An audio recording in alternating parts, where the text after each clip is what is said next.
Hello दोस्तों, नमस्कार। हम गाने जा रहे हैं पचरा गीत। आप लोग को जैसा लगे कमेंट करके जरूर बताना।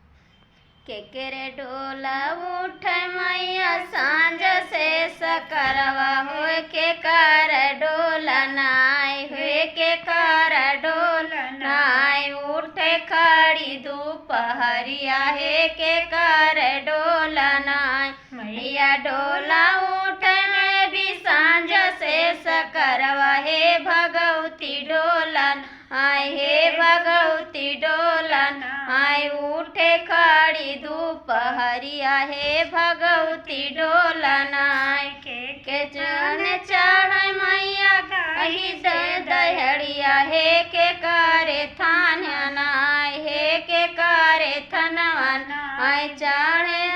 हुआ दस पनवा हे के करे थनवन आय थनवा चढ़ मैं विदाई से दहड़िया हे भगवती थनवन आय हे भगवती थनवन आय अरे पैवा दस पनवा हे भगवती थनवन आय अरे बीरवा दस पनवा हे भगवती थनवन